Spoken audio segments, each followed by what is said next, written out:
2025년 우리 교회 이제 표어가 세상에 꼭 필요한 교회로이고 또 세상에 꼭 필요한 사람으로이잖아요. 또 우린 표어에 맞게끔 하나님이 또 우리 특세 예수님이라면 어떻게 하실까 이런 주제로 또 은혜를 나눴고, 이번 여름 수련회 때도 에어하라고 이렇게 줄임말로 했더라고요. 예수님이라면 어떻게 하실까, 이런 주제를 주셨는데, 제가 수요일날 성령에 관한 이야기를 마치면 예수님이라면 어떻게 하실까라는 좀 지혜를 구하는 그런 말씀을 살펴보면 좋겠다라는 생각이 들었어요. 예수님이 그 복음서에서 행하셨던 그런 일들, 또 주셨던 말씀들, 이런 것들을 가지고 예수님은 이렇게 하셨지, 이제 우리가 보는 거잖아요. 그러면 이제 우리는 어떻게 될까요? 우리도 이런 상황이 됐을 때, 맞아, 예수님은 이렇게 하셨었지, 그러면 나는 어떻게 해요? 나도 그런 예수님과 같이 살 수 있는 어떤 지혜를 구하고 또 어떤 선택을 하고 어떤 결정을 해야 되겠다, 이렇게 생각이 들 것 같아요. 오늘 이제 읽었던 본문은 예수님이 세례를 받으신 이야기잖아요. 죄가 없으신데 예수님이 왜 세례를 받아야 되는가? 그 요단강에서 그 세례 요한에게 그 세례를 받는 사람들은 다 어떤 사람들이에요? 다 죄를 짓고 나온 사람들이잖아요. 이 사람들이 이제 이렇게 살면 안 되겠습니다, 이제 저는 하나님의 백성으로서 이렇게 살겠습니다 라고 요단강에서 요한에게 세례를 받았거든요. 예수님이 그 요한 앞에 딱 세례를 받으시려고 어떻게 해요? 앉아 계시는 거잖아요. 그죠? 세례 요한이 어떻게 하는 거예요? 오늘 13절, 14절 내용을 보니까 내가 당신에게 세례를 받아야 할 텐데 당신이 내게 오시나이까, 이렇게 14절에서 이렇게 말씀하고 있어요. 왜 예수님이 세례를 받나? 제가 그 아래에 보면 네 가지로 정리했잖아요. 하나는 뭐냐면 세례 받는 것이 하나님의 뜻이기 때문이에요. 3장 15절에서 예수님이 이렇게 말하잖아요. 예수께서 대답하여 이르시되 이제 허락하라, 우리가 이와 같이 하여 모든 의를 이루는 것이 합당하니라 하시니. 그러니까 지금 세례를 받는 게 하나님의 의를 이루는 것이다. 쉽게 말하면 이게 하나님의 뜻이다라는 거예요. 하나님의 뜻이니까 세례를 받는 거예요. 다른 이유가 없어요. 이게 하나님이, 예수님이 세례를 통해서 하나님이 하실 일들이 있으시거든요. 또 이제 두 번째는 뭐냐면 모든 인간의 대표로 서시기 위해서 예수님이 세례를 받으셨다. 그러니까 죄가 없으셨지만 죄인들을 살리기 위해서 이 자리에 서 계신 거예요. 그러니까 예수님이 인간을 살리기 위해서 하셨던 첫 번째 일이에요. 이게 그 첫 번째 일이 뭐예요? 세례 받으신 거라고요. 죄인들을 살리기 위해서 어떻게 해요? 죄인의 자리에 서신 거예요. 이 메시지를 주고 있는 거예요. 내가 이 세례를 받음으로 발미암아 어떻게 해요? 죄인들이 우리 하나님 앞에 용서받는 길, 하나님께로 가는 길이 열린다라는 것을 예수님이 그 세례 받으시면서 보여준 거죠. 그래서 여러분, 세례를 받으면 어떻게 해요? 물에 깊이 들어가잖아요. 들어가고 다시 나오거든요. 물이 들어간다는 의미는 어떤 의미일까요? 죽으심의 의미를 가지고 있어요. 물에서 다시 나온다는 의미는 어떤 걸까요? 다시 살아나신다는 의미를 가지고 있죠. 예수님이 죄인을 대표해서 세례를 받으신 거예요. 죄인을 대표해서. 왜요? 이게 죄인들을 살리는 길이기 때문에. 그러니까 이게 하나님의 뜻이고, 근데 이 하나님의 뜻은 뭐냐? 죄인들을 살리는 길이기 때문에. 그래서 오늘 설교의 제가 제목이 뭐라고 있어요? 이것이 주님의 뜻이라면, 그리고 누군가를 살리는 길이라면 어떻게 하는 거예요? 이것을 하겠다라는 거예요. 그러니까 예수님이 세례를 받는 건 하나님의 뜻이에요. 그리고 이것은 뭐예요? 누군가를 살리는 길이에요. 이 누군가는 어떤 사람들일까요? 이제 자신을 믿는 모든 사람들을 다 살리는 길이에요. 그래서 그 일을 하신 거예요. 이럴 수 있잖아요. 내가 왜 받아야 돼? 우리가 여러분 교회 생활 오래 하잖아요. 그리고 어떤 그 사회든 어떤 역할을 이렇게 오랫동안 하게 되고 거기에서 영향력이 생기잖아요. 그러면 우리는 어떤 이런 일들은 내게 합당하지 않다고 어떻게 해요? 나는 좀 더 고차원적인 일을 하려고 할 때가 있어요. 내가 왜 이런 거야? 나는 아직 이런 거 아니야. 라고 이렇게 생각할 수 있다라는 거죠. 그래서 여러분, 예수님은 이 일을 하시기 위해서 세례를 받았다. 세 번째는 뭐냐면, 하나님 앞에서 인간이 어떻게 서야 하는지 모범을 보이시기 위해서이다. 제가 이전에 이제 우리 있었던 교회들 이렇게 보면 가끔 이제 세례를 안 받으시겠다는 분들이 있어요. 왜 세례 안 받냐니까, 뭐 믿음이 없는 사람들이 뭐 안 받을 수 있겠죠. 저는 세례 안 받아도 그냥 교회만 다닐래요. 이렇게 하시는 분도 있는데, 어떤 분들은 성경 공부도 많이 하고 기도도 많이 하는 이런 사람들인데, 이 사람이 은혜도 많이 받은 사람인데 세례 안 받겠다라는 거예요. 왜냐하면 뭐 이런 나름 논리가 있어요. 세례 받으면 내가 세례 받는다고 해서 구원 받는 게 아니라 예수 믿어서 구원 받지, 꼭 세례 받는다 해서 내가 구원 받는 거냐? 뭐 아니다. 난 세례 안 받아도 된다. 이렇게 말하는 사람들이 종종 있다니까요. 세례를 안 받으셔요. 그래서 제가 이렇게 이야기하면 이 세례라는 의미는 이 공적으로 사람들 앞에 나의 신앙을 표명하는 일이거든요.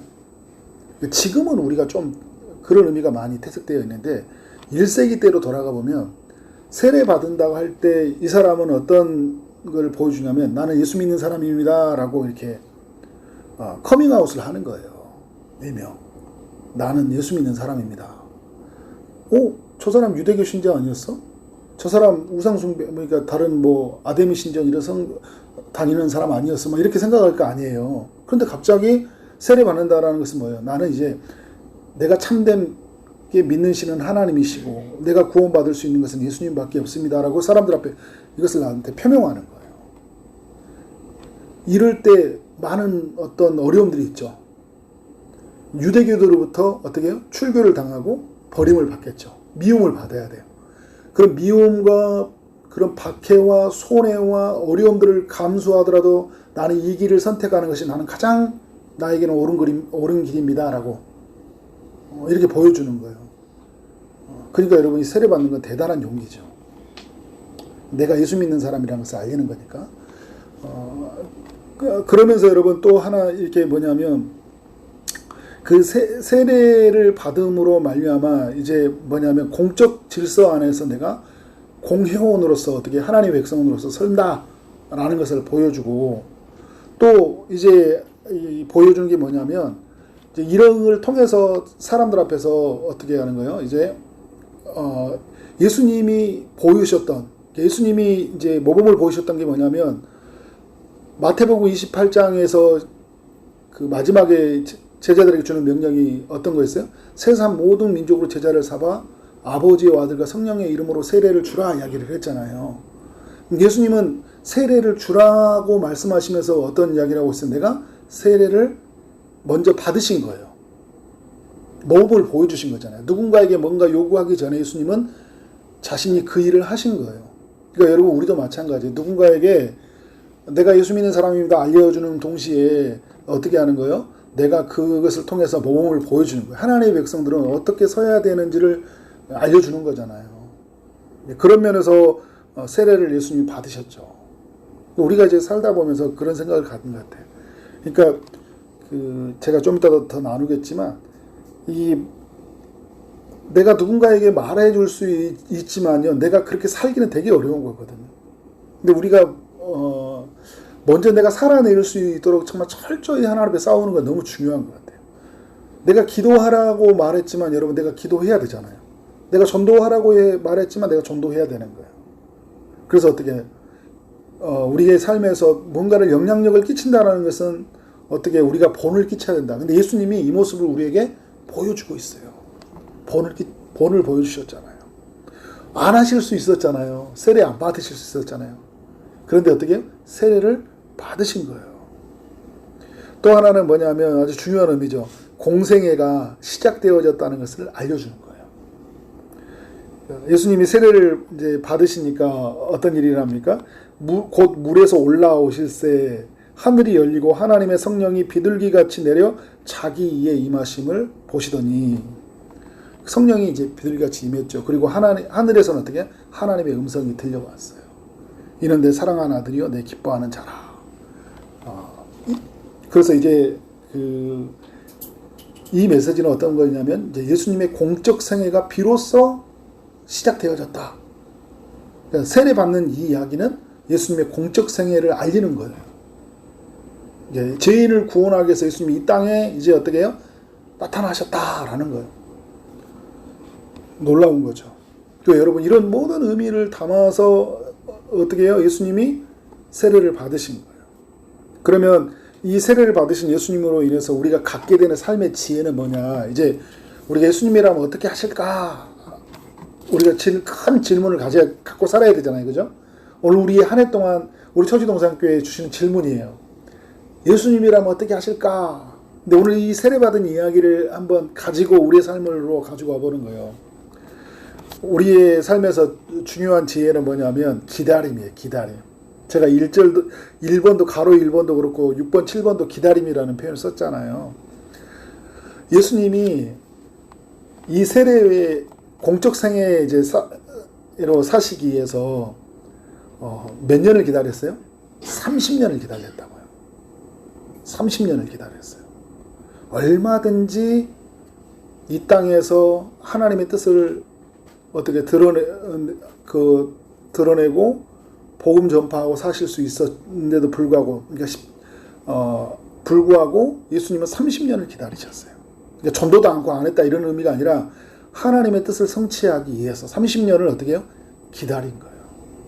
우리는 여러분 이제 우리 신앙생활하면서 이 기다림과 그리고 어떻게 우리의 삶을 어떤 것을 즉각적으로 따라가는 것들, 그리고 오랫동안 하나님께 헌신하는 것, 그리고 전부를 드리는 것, 이런 것들에 대한 조화가 필요하거든요. 그런데 가장 중요한 것 중에 하나는 기다림이에요.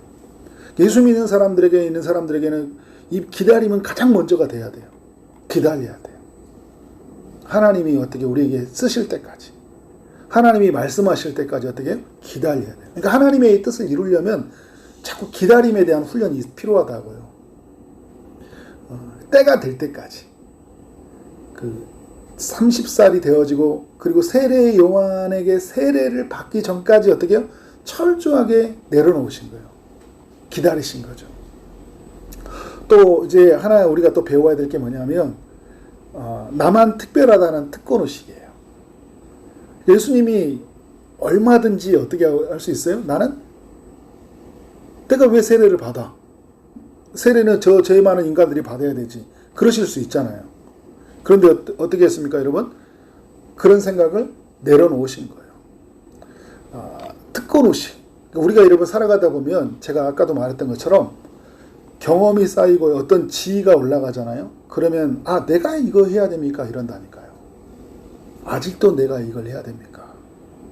제가 예전에 신앙생활을 사역자 생활할 때 처음 할 때요. 이렇게 늦게 신학을 했잖아요.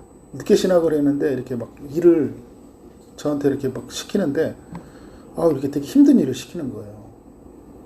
이렇게 청소하는 일들.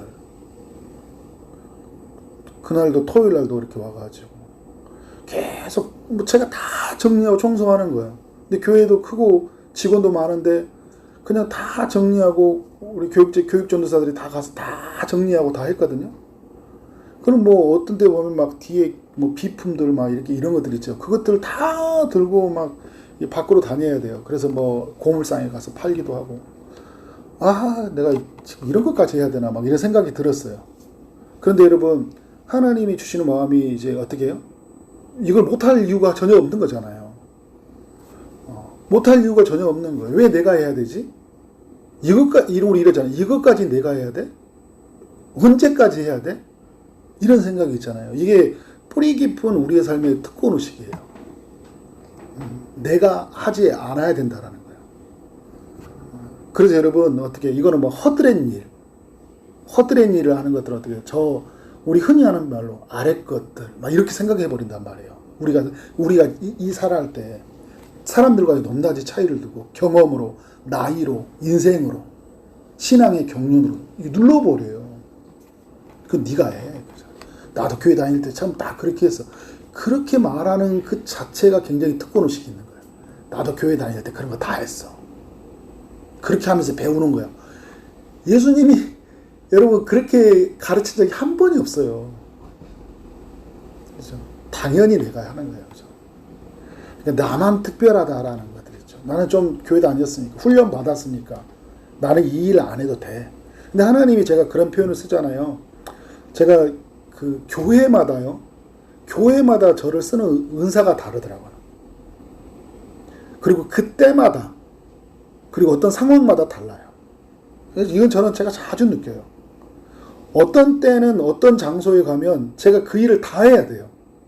근데 어떤 때는 어떤 것을 하면 제가 안 해요. 다른 것에 집중하게 해요. 하나님이 하실 일들이 있다는 거예요. 그러니까 제가 신학을 할 때 진짜 1년, 한 4년 정도가요. 처음 4년 동안 그 영화로 보면 소림사 물장수 같은 거예요. 물만 기르는 막 노가다만 뛴 것 같아요. 막 밖에 나가 전도하고 행사 준비하고 이런 거 있죠. 그래서 그때 뭐 어떤 생각했냐면 아이고 나는 저렇게 강단에서 설교를 어떻게 하지? 막 그랬잖아요. 2달에 한 번씩 뭐 설교하고 전 뭐 그런 우리 전도사들 이렇게 설교할 기회도 없어요. 전도사들은요. 그러니까 그냥 허드렛 일만 하는 거예요. 근데 그때 이제 어떤 저한테 해줬던 멘토나 이런 분들이 이야기해줬던 게 있어요. 야, 나중에 진짜 실컷 그냥 쭉쭉 그냥 설교만 할 때가 올 거야. 그러는 거예요. 지금 그런 것 같아. 계속 설교만 해. 계속 설교만 합니다. 근데 왜냐, 뭐 설교가 더 귀하다 이런 게 아니라요. 그때 저는 그렇게 하나님이 쓰신 거예요. 근데 제가 오늘 설교의 제목으로 저한테 대입을 했어야 돼요. 이게 하나님의 뜻이라면 어떻게? 하는 거예요. 이게 누군가를 살리는 길이라면 하는 거예요. 근데 저는 이용화 시켰어요. 좀 더 이런 고차원적인 게 또 살리려면 살리는 길이다. 그리고 나는 아직 내가 계속 이런 일만 하는 건 합당하지 않다. 근데 하나님은 그게 하나님의 뜻이었던 것 같아요. 하나님의 뜻이니까 어떻게 하는 거예요? 내가 알았으면 어떻게 그 일을 감당하는 거죠. 제가 직장생활로 예전으로 돌아가 보면 제가 후회되는 게 그거예요. 막 계속 저는 그렇게 가면은 꼭 허드렛 엄청 무겁고 힘든 일을 상사들이 많이 시켜요. 그리고 이렇게 제가 우직하게 막 뭐 이렇게 하니까 이렇게 너무 단순한 일을 계속 오래 시키더라고요. 그러니까 좀 제가 이렇게 좀 약간 머리가 이게 좀 이렇게 미련하게 보였나 봐요. 자꾸 이렇게 뭐 힘든 일만 시켜. 그러니까 나는 근데 그때 티가면서 불평이 많아. 근데 내 친구가 있었는데 그 친구한테 엄청 그 고차원적인 일을 시키는 거예요. 같이 회사에 입사했는데. 은근히 질투가 생기더라고요. 나는 왜 이런 일만 하지? 막 정리하고 청소하는 일만. 근데 제가 이제 이렇게 깨달아서요. 지금 만약에 다시 그 전을 간다 하면 그거 엄청 열심히 했을 것 같아요. 그 너무 소중한 일이에요, 그게. 너무 소중한 일이에요. 그죠? 그 일을 소중한 일이라고. 근데 그걸 내가, 왜 내가 이걸 해야 되지? 아니에요, 여러분. 교회 생활 하다 보면요. 여러분, 말씀 가르치고, 뭐, 기도하고, 이게 제일 높은 직이 아니라, 여러분, 다 안내, 봉사, 차량, 그죠? 더 귀한 일이에요. 써주시는 게 감사한 일이에요. 이게 주님의 뜻이라면, 어떻게, 이게 누군가를 살리는 일이라면, 교회 살리는 길이라면, 우리 패밀리 살리는 길이라면, 뭔 짓이든 못하겠어요. 그죠? 이상한 짓 한다는 게 아니라, 어떤 일도 하겠다라는 거예요. 그러니까 여러분, 이런 게 뭐냐면, 이 특권의식을 여러분 항상 겸손해야 돼요. 겸손하게 그죠? 그리고 제가 가로 3번이라 했잖아요. 하나님의 뜻이라면, 어떻게? 기꺼이 순종해야 된다. 예수님이 어떻게 세례를 받는 것이 하나님의 뜻이니까 순종하셨죠. 빌립보서 2장으로 가면 인간을 구원하기 위해서 하늘 보좌를 버리시고 그죠? 인간이 되셨잖아요. 순종하셨어요. 세례를 받는 게 하나님의 뜻이니까 순종하셨고 그리고 십자가에서 죽는 것이 하나님의 뜻이니까 어떻게 하는 거예요? 기꺼이 순종하는 거예요. 우리가 여러분 제가 이렇게 표현했었잖아요. 기꺼이 순종해야 된다. 그러니까 어떤 하나님의 요구하심이 있으면 우리가 이런 거잖아요. 이것까지 제가 해야 되는 거 아까 말한 것처럼 네 주님 감사합니다. 우리가 여러분 이게 지금 지나온 시간으로 우리가 그냥 역사의 이야기 속에 이렇게 딱 지나니까 그렇지 우리가 그때 그 순간으로 들어가면 우리에게 이런 요구를 하면 굉장히 불편한 거예요. 세례 받아야지. 아, 왜? 난 세례 안 받아도 돼. 이럴 수 있잖아요. 얼마든지 그럽니다, 인간은요. 그래서 우리가 여러분 기꺼이 순종할 수 있어야 돼요. 무슨 일이 있을 때, 하나님이 우리에게 요구하심이 있을 때, 그리고 이제 가로 4번으로 제가 표현했던 것처럼 누군가를 변화시키려면 그 자리에 함께 서야 한다. 자, 이게 살리는 길이라면 기꺼이 순종하셨잖아요. 근데 예수님은 살리는 길이, 만약에 세례를 받는 것이 살리는 길이니까 어떻게 하는 거예요? 그 자리에 서 있는 거예요. 그런데 제가 이랬잖아요. 세례를 받는 거는 뭐냐면 인간의 자리, 인간과 같아졌고요. 그리고 어떻게 해요? 그리고 인간의 그 자리에 서 있는 거예요. 그러니까 누군가를 변화시키려면 그 사람이 되어야 되고요. 그 사람이 되어야 되고요. 그 사람과 하나가 되어야 되고요. 그 사람과 함께 해야 돼요. 제가 가로로 그렇게 썼잖아요. 예수님이 그렇게 하셨어요. 인간이 되어졌잖아요. 그 사람과 하나가 되었어요. 죄인과 자기를. 그래서 로마서에서는 예수님과 우리가 하나의 연합됐고, 그래서 우리가 예수님과 함께 죽었고 함께 살았다고 이야기하잖아요. 우리가 하나가 됐다니까요. 하늘 영광을 가신 우리 예수님이 인간과 어떻게 하는 거예요? 하나가 되어주신 거예요. 그러니까 우리는 여러분 어떻게 해야 돼요? 누군가를 변화시키려면 그 사람의 자리까지 가야 돼요. 인간의 자리까지. 그리고 그 사람과 하나가 돼야 돼요. 그리고 어떻게 해요? 그 사람과 함께 해야 돼요. 그러니까 여러분, 우리가 가정을 변화시키려면요, 이 이야기가 적용이 돼야 되겠죠. 그 사람이 되어줘야 돼요. 그 사람이. 그리고 그 사람과 하나가 돼야 돼요. 그리고 그 사람과 함께 함으로 그 사람을 변화시켜야 돼요. 예수님은 인간을 저 멀리서 보시고 어떻게 인간을 어떻게 해요? 먼 발걸음에서 하나씩 발걸음 이렇게 바꿔 가신 게 아니라고요. 좀 괜찮으면 가까이 오게 하지 않았어요. 야, 이제 넌 좀 네가 좀 이제 좀 할만하네. 인간답네. 한 걸음 더 가까이 와. 이렇게 하지 않으셨다고요. 인간에게 오셨고 인간이 되어주셨고 어떻게 하는 거예요? 그와 하나 되시고 그를 변화시킨 거예요. 그래서 예수님이 그 인간의 죄의 문제를 가지고 십자가에 죽으셨잖아요. 그러니까 우리가 이게 예수님의 지혜인 거예요. 왜 안 변하지? 그 사람이 되어주지 않기 때문이에요. 그 사람과 하나 되려고 하지 않기 때문이에요. 그리고 그 사람과 함께 하지 않기 때문이에요. 근데 예수님은 그렇잖아요. 나같이 이렇게 부족한데 나에게 오셨고 나와 하나됨을 이루셨고, 그죠? 그리고 어떻게 함께 하시잖아요. 그의 몸으로 나를 초대하시고. 이게 예수님의 방식이에요. 근데 우리는 이 삶의 변화를 이렇게 자꾸 어떻게 해요? 어떤 그 언어로, 어떤 시스템으로 그렇게 이렇게 바꿔가려고 해요. 그러니까 안 바뀌죠. 그러면 여러분, 큰 교회에서 하면 사람들 다 바뀌죠. 시스템으로 바꿔놨으니까. 대형교 다니면 다 바뀌잖아요. 뭔가 시스템으로 다 만들어놨으니까. 안 바뀐다니까요. 그 사람이 되어주지 않으면, 그 사람과 하나 되지 않으면, 그 사람 함께 하지 않으면 안 바뀌는 거예요. 예수님이 우리에게 주신 너무 좋은 지혜다. 자, 가로 5번에 보면 이제 무엇인가 요구하기 전에 내가 먼저 본을 보여야 된다. 제가 아까도 나눴잖아요. 그러니까 예수님이 이제 마태복음 28장에서 세례 받으시라고 하셨는데 어떻게 자신이 먼저 세례를 받으셨어요. 예수님은요, 사랑하라고 말씀하시기 전에 먼저 우리를 사랑하셨잖아요. 그죠? 원수까지 사랑하라고 하셨는데 예수님 어떻게? 원수마저 사랑하셨잖아요. 예수님은 우리를 오래 참 이 사랑을 끝까지 사랑하시는데 그 예수님 어떻게 우리를 요한복음에 보니까 끝까지 사랑하셨다 이런 표현을 쓰잖아요. 그러니까 사랑하라고 말하기 전에 먼저 사랑하셨고요. 그죠? 그리고 어떻게 해요? 다른 사람들 위해서 네가 십자가를 지라 제자들에게 말하기 전에 먼저 십자가 지셨잖아요. 그러니까 우리가 어떻게 돼요? 내가 먼저 그 일을 감당하는 거예요. 그 일을 감당하는 거예요. 그 힘든 일을 어떻게 내가 자청하고 감당하는 거예요. 우리 이런 것 같아요. 그냥 제가 가끔 쓰는 표현이지만 나는 못합니다라는 것들은 되게 불신앙적인 거예요. 나는 못합니다. 나는 안 돼요.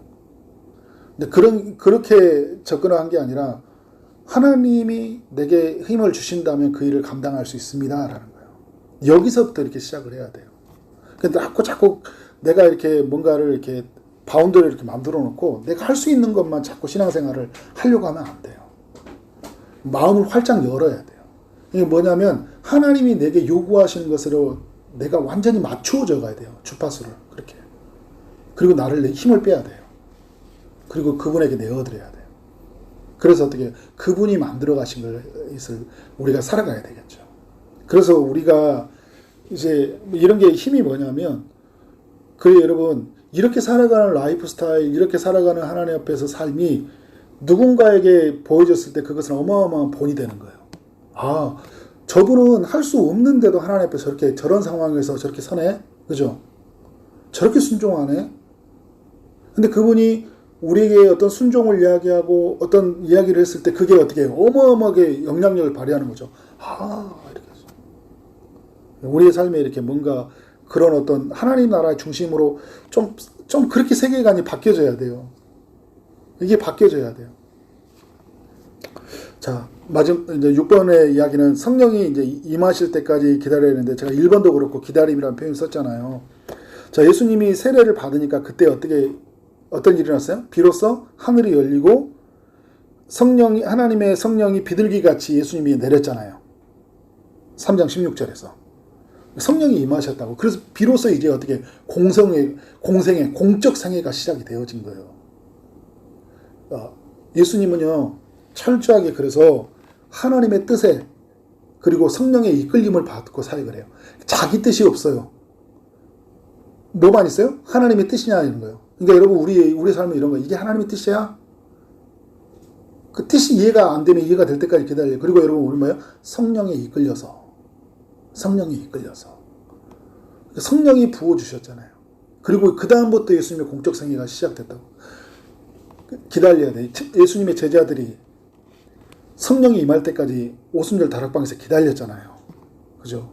뭔가를 하나님의 일들을 감당하기 위해서는 철저하게 기다려야 되는데 그 기다림은 뭐냐면 나의 뜻을 비우고 나를 내려놓고 하나님의 뜻으로 채워가고 나의 힘을 빼고 성령의 힘을 받고 이 기다림의 시간을 갖는 거예요. 그래서 막연히 기다린다는 게 아니에요. 나를 철저하게 부인하고 나를 내려놔야 돼요. 무슨 일이 생기면 여러분 일단 기다리라고요. 뭔가를 결정하지 말고 기다리시라고요. 어떻게 해요? 이게 내 생각인가? 이게 하나님의 뜻인가? 이게 맞는 건가? 이게 하나님 보시기 맞는 건가? 어떻게 해요? 그 이해가 될 때까지 기다리는 거예요. 그리고 내 힘을 다 빼야 돼요. 내가 하려고 하는 거. 그리고 뭐 무력감이 있어서 이런 게 아니라 하나님의 힘이 임하도록 어떻게 기다리는 거예요. 그렇게 내려진 결정, 그렇게 내려진 선택들은요, 어떻게 후회함이 없어요. 설령 내가 원하는 결과가 아니랄지라도 어떻게 해요? 기쁨이 있어요. 왜냐하면 이게 하나님의 의에 이끌려가는 거니까. 철저하게 성령에 의해서 어떻게 우리가 이끌려 가야 되는데, 우리 하나님의 사람들이 지금 성령이 임하시대잖아요. 그러니까 성령이 임하실 때까지 자꾸 기다리라고요. 근데 이러면 막 성령이 임한다 보니까 막 뭐 이상하게 현상 이런 게 아니라 하나님의 성령이 우리로 하여금 여러분 바람처럼 우리를 계속 밀고 가신다니까요. 내가 알아요. 말씀으로 기도를 하면 이제 하나님이 하라고 하시는구나. 그죠? 마지막에 말씀이 임하실 때까지 기다리는데 근데 그러면서 하늘에서 어떻게 해요? 소리가 들려와요. 말씀하실 때 이는 내 사랑하는 아들이요 내 기뻐하는 자라. 예수님이 이전에 이렇게 할 수 있어요. 자기가 하나님의 아들인지는 오늘 보면 13절에 보면 세례 요한이 알잖아요. 예수님 보고 내가 당신에게 세례를 받아야 되니까. 세례 요한은 알아요. 그래서 사람들은 알아요? 못 알아요? 예수님에 대해서 모르고 있죠.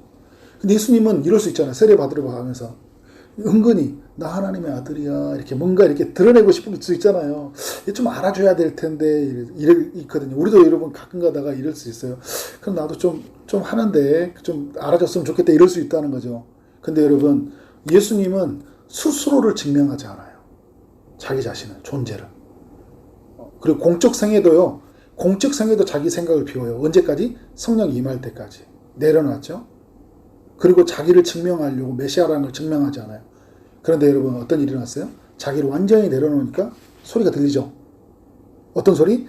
하나님이 말씀해 주는 거예요. 사람들 앞에 다 세례받고 있는데 저 사람은 이렇게 이야기하는 거예요.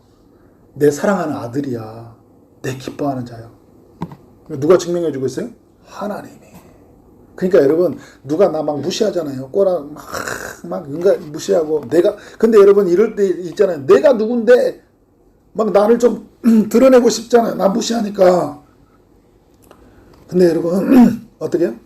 그때 내가 입을 다물어도 누가 일하신다고요? 하나님이 입을 열어서 이는 내 사람이야. 내가 기뻐하는 자야. 그러니까 여러분 막 억울하고 막 나 증명하고 싶고 막 그래서 막 여기저기 막 해서 나를 막 보호하는 시스템을 만든다고요. 보호하는 시스템들. 혹시 목사님이 나 오해할 것 같아가지고 막 다 그럼 누가 오해할 것 같아서 막 하잖아요. 그럼 여러분 그게 나를 보호해줄 것 같아요? 나를 막 막아줄 것 같아요? 안 돼요. 누가 해줘야 돼요? 하나님이. 예수님은 그러니까 세례 받으면서 이런 모습을 우리 보여줘요. 어떻게 살아야 되는지, 그죠? 내 삶은 어떤 목적을 이루고 살아야 되는지, 그죠? 그러니까 이런 자기를 드러내는 것들, 자기의 존재와 그 삶과 이 모든 것이 정말 이게 예수님을 보면 우리가 어떻게 살아야 되는지를 너무 잘 보여주고 있는 거예요. 오늘 이제 마지막에 설교의 제목 여러분 꼭 기억하시기 바랍니다. 이것이 주님의 뜻이라면 기꺼이 순종하시기 바랍니다. 이것이 살리는 길이라면, 그래서 그것 때문에 내가 낮아지고, 그것 때문에 내가 손해보고, 그것 때문에 돌아가고, 그것 때문에 내 이름이 막 명예가 깎이고 엄청난 많은 아픔이 끼칠지라도 그것이 하나님의 뜻이라면 기꺼이 예수님처럼 감당하는 여러분의 삶이 되어지기를 주님의 이름으로 축원합니다. 아멘.